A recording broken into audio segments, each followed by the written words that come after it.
Olá, sejam muito bem-vindos a este momento de profunda reflexão. Meu coração se enche de gratidão por ter você conosco. Em um mundo cheio de barulho e distrações, o fato de você ter dedicado o seu tempo e atenção para mergulhar nesta jornada conosco, para ouvir uma pregação e, acima de tudo, para refletir sobre as verdades eternas do juízo final segundo a Bíblia, é verdadeiramente precioso. Obrigado por nos honrar com sua presença. Que o que for compartilhado aqui possa não apenas prender sua atenção, mas, acima de tudo, despertar sua alma. Vamos começar. O mundo segue seu curso. As pessoas comem, bebem, casam-se, trabalham, como se o amanhã fosse uma garantia eterna. Mas a Bíblia nos diz que, sob a superfície de tudo isso, existe uma contagem regressiva silenciosa. Ninguém, absolutamente ninguém, sabe o momento exato do grande desfecho. As palavras do Messias ecoam através dos milênios em Mateus 24:36. Quanto àquele dia e hora, ninguém sabe, nem os anjos dos céus, nem o Filho, senão somente o Pai.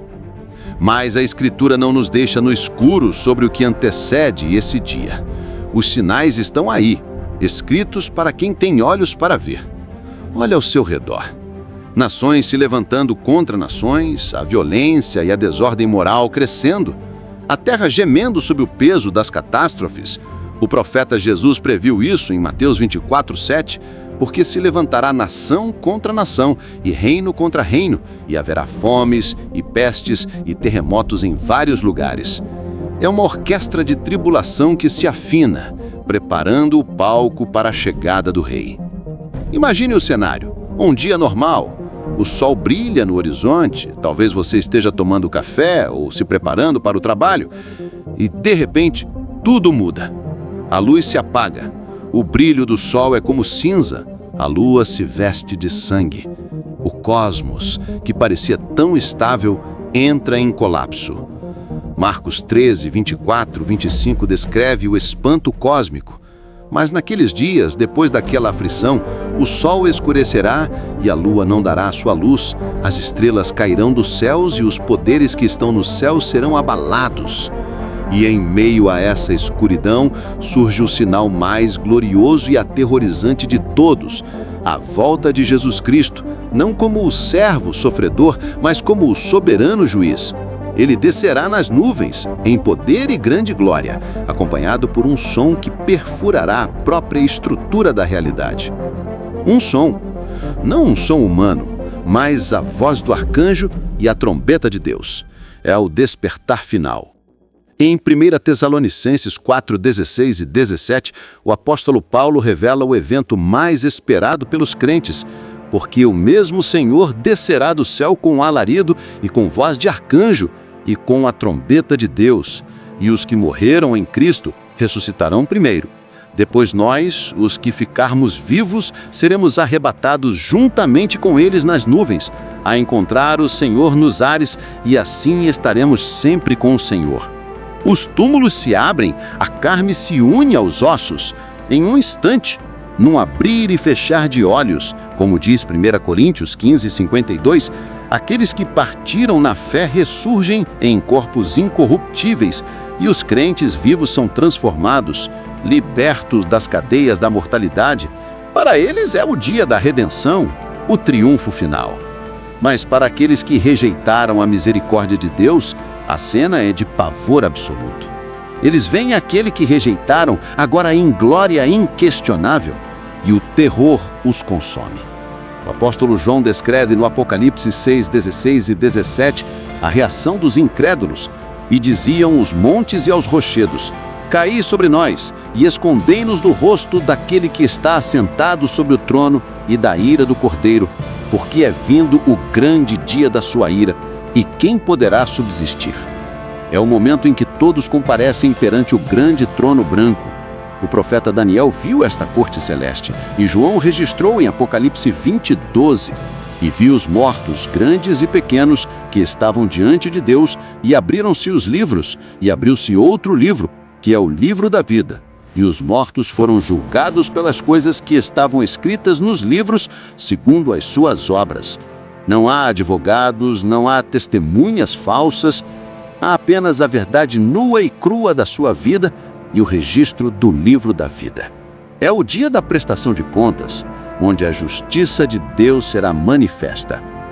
Amado, que esta crônica bíblica não tenha sido apenas um conto emocionante, mas um espelho para a sua alma.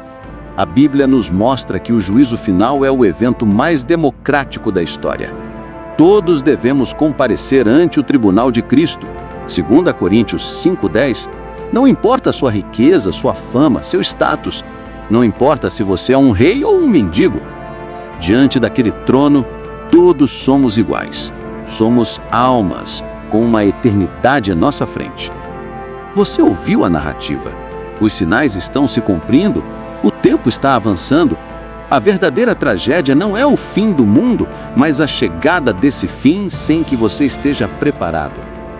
Muitas pessoas vivem como se pudessem negociar com Deus, como se pudessem adiar a entrega de suas vidas para o último minuto. Mas Jesus nos alerta em Mateus 24:44, por isso estai vós também apercebidos, porque o Filho do Homem há de vir a hora em que não pensais. A vinda dele será como um ladrão de noite, inesperada e definitiva. A grande pergunta que te faço agora, com toda a urgência do meu coração, é esta: se o livro da vida fosse aberto hoje, o seu nome estaria lá? O livro da vida não é um registro de boas ações. A Escritura é clara: pela graça sois salvos por meio da fé, e isto não vem de vós, é dom de Deus, não vem das obras, para que ninguém se glorie. O livro da vida contém os nomes daqueles que, pela fé, aceitaram o sacrifício de Jesus na cruz, que se arrependeram dos seus pecados e o fizeram Senhor de suas vidas. Não viva com o terror do juízo final, viva com a certeza da salvação que Ele oferece hoje. A justiça de Deus exige o julgamento, mas seu amor ofereceu o substituto, Jesus. João 3,16 é a promessa eterna, porque Deus amou o mundo de tal maneira que deu o seu Filho unigênito, para que todo aquele que nele crê não pereça, mas tenha a vida eterna. Se você sente esse tremor na alma, essa convicção, é o Espírito Santo te chamando. Não espere pelo som da trombeta, não espere pelo dia em que o sol escurecer. Abrace a misericórdia que te é oferecida agora. Para os que creem, o juízo final não é a destruição, mas a porta para a glória. É o fim de toda dor, toda injustiça e toda lágrima. Apocalipse 21:4 pinta o quadro da nossa esperança. E Deus limpará de seus olhos toda lágrima, e não haverá mais morte, nem pranto, nem clamor, nem dor, porque já as primeiras coisas passaram. Amado, que esta pregação seja o seu despertar, que você não seja encontrado desprevenido. Haja hoje, tome a decisão de entregar sua vida a Jesus Cristo. Peça perdão pelos seus pecados e o receba como o seu único Salvador e Senhor. Que o temor do juízo final te leve à salvação. Que o amor de Cristo te guie e te guarde até o glorioso reencontro. Pense nisso. Reflita sobre a sua eternidade. Amém, e que Deus abençoe a todos.